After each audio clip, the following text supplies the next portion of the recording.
మేడారం మహాజాతరలో భక్తులు పెద్ద ఎత్తున మొక్కులు చెల్లించుకుంటున్నారు. నిలువెత్తు బంగారం అమ్మవార్లకు సమర్పిస్తున్నారు. భక్తులు సమర్పించిన బంగారాన్ని ట్రాక్టర్లలో ఇతర ప్రాంతాలకు తరలిస్తున్నారు సిబ్బంది. ఇప్పటి వరకు ఒక ట్రాక్టర్ బెల్లాన్ని తరలించారు. దేవాదాయ శాఖ ఆధ్వర్యంలో బెల్లాన్ని వివిధ ప్రాంతాలకు సప్లై చేయనున్నారు. అమ్మవారికి బెల్లం సమర్పించడం ఆనవాయితీ అన్నారు మేడారం జాతర సిబ్బంది. ఇక బెల్లమే అమ్మవారు అని తెలిపారు. ఇక బంగారం మొక్కులపై మరిన్ని వివరాలు మేడారం నుంచి హరిత అందిస్తారు.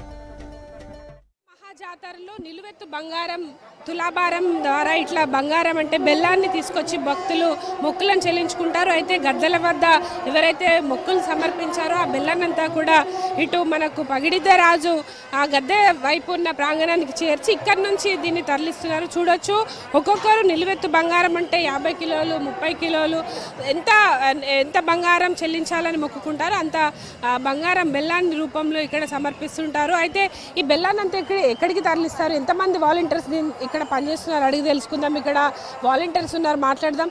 అన్న ఇక్కడ రండి, మీ పేరు అండ్ ఇక్కడ సమ్మక్క జాతరలో బంగారాన్ని ఇస్తుంటారు కదా, ఎట్లా వస్తుంది, మొక్కులు ఎట్లా చెల్లించుకుంటున్నారు, దీన్ని అంతా ఎక్కడికి పంపిస్తారు? ఇదంతా భక్తులు ఇస్తారు మేడం. ఇది భక్తులు తెచ్చి ఇదంతా ఏం చేస్తారంటే ఇక్కడ బయటికి సప్లై చేసేస్తారు. బయటికి ఇదంతా మెయిన్ భక్తులదే. అండ్ దీన్ని అంతా ఎక్కడికి తరలిస్తారు మళ్ళీ? ఇదంతా అంటున్నావా మేడం? ఇది వాళ్ళకు తెలుసు మేడం, వీళ్ళు ఎక్కడ తరలిస్తుందో తెలియదు. అంటే ఎన్ని ట్రాక్టర్స్ ద్వారా పంపిస్తుంటారా, ఎట్లా వస్తుంది, ఎన్ని క్వింటాల్లో వస్తున్నారు? ఇప్పుడు ఒక ట్రాక్టర్ వెళ్ళిపోయింది, ఇప్పుడు రెండో ట్రాక్టర్ వెళ్తుంది మేడం. 28, 29, 30, 31 దాకా ఉంటుంది మేడం జాతర. బ్రహ్మోత్సవం అయితే మంచిగా అవుతుంది మేడం, అంతా బాగానే ఉంది ఇక్కడ. ఇట్లా వాహనాల ద్వారా తరలిస్తున్నారు. ముఖ్యంగా హెల్మెట్లు పెట్టుకొని ఇక్కడ బంగారం వాలంటీర్స్ పనిచేస్తున్నారు. అదంతా కూడా గద్దెల దగ్గర ఉన్న బెల్లం బుట్టలను అన్నీ కూడా తీసుకొచ్చి ఇక్కడ ట్రాక్టర్లో చేరుస్తున్నారు. ఇక్కడ నుంచి బయటకు తరలించి ఆయా ప్రాంతాలకు డిస్ట్రిబ్యూట్ చేయడం దేవాదాయ శాఖ ద్వారా నిర్వహిస్తున్నట్టు ఇక్కడ నిర్వాహకులు అయితే చెప్తున్నారు. ఇక్కడ చూడొచ్చు చాలా వరకు కూడా వాలంటీర్స్ పనిచేస్తున్నారు. మాట్లాడదాం. చెప్పండి, ఎంతమంది ఇక్కడికి తీసుకొస్తున్నారు, ఎట్లా ఉందన్నారు?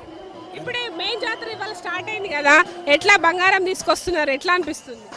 బాగానే వస్తుంది మేడం. ఎన్ని ట్రాక్టర్స్ ఇప్పటి వరకు తీసుకెళ్లారు, ఎన్ని క్వింటాలు ఉండొచ్చు? ఒక్కొక్క ట్రాక్టర్. ఎట్లా చాలానే వస్తున్నారా లాస్ట్ టైం కంటే? ఫస్ట్ టైమా మీరు పనిచేయడం, ఇంతకుముందు పనిచేశారా? నేను 6 సార్లు చేశా. మరి అప్పటికి ఇప్పటికి తేడా ఎట్లుంది? చాలా మంది మొక్కులకు బంగారాన్ని ఇస్తున్నారా? ఇస్తున్నారు మేడం, బాగానే వస్తుంది.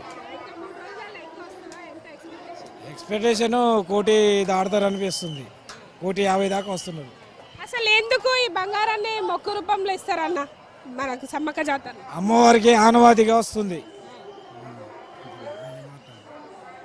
రైట్, ఇక్కడ చూడొచ్చు చాలా వరకు కూడా హెల్మెట్స్ ధరించిన బెల్లం వాలంటీర్స్ అంతా కూడా ఈ బంగారాన్ని తీసుకొచ్చి తరలిస్తున్నారు. మొత్తం కూడా ఇది దేవాదాయ శాఖ ఆధ్వర్యంలో వివిధ ప్రాంతాలకు వితరణ చేయనున్నారు. దీన్ని ప్రసాదంగా భావిస్తారు. అయితే సమ్మక్క సారలమ్మ గద్దెల వద్ద ఎక్కువ గుట్టల రూపంలో ఇక్కడ బంగారం ఉండిపోకుండా ఉండేందుకు ఎప్పటికప్పుడు వాలంటీర్స్ ద్వారా దీన్ని క్లియర్ చేస్తున్నారు. ఇక్కడ పనిచేస్తున్న వాలంటీర్స్ కూడా ఉన్నారు, మాట్లాడదాం. అన్న, మీకు ఎట్లాంటి ఇన్స్ట్రక్షన్స్ ఉన్నాయి, ఇది ఎట్లా తరలించడం ఎట్లా అనిపిస్తుంది అన్న? రారు ఎవరంగాల నుంచి ఎన్ని గంటలు వర్క్ చేస్తారు? 24 అవర్స్. అసలు ఎందుకు అమ్మవారికి మొక్కు రూపంలో బెల్లాన్ని ఇస్తుంటారు? బెల్లమే అమ్మవారికి మంచిదంట. రైట్, చూడొచ్చు ఇక్కడ మొత్తంగా అయితే ప్రతి ఏటా కూడా సమ్మక్క సారలమ్మ జాతరలో భారీగా మొక్కులు చెల్లించుకునే భక్తులు కూడా పెరుగుతున్నారు. వీళ్ళు తీసుకొచ్చిన బంగారం బెల్లం బుట్టలను అయితే ఎప్పటికప్పుడు క్లియర్ చేస్తూ దేవాదాయ శాఖ వివిధ ప్రాంతాలకైతే దీన్ని తరలిస్తుంది. ఇది ప్రజెంట్ గద్దెల వద్ద బంగారానికి సంబంధించిన ఇన్ఫర్మేషన్. కెమెరా పర్సన్ మహేష్తో హరిత, V6 న్యూస్, సమ్మక్క జాతర నుంచి.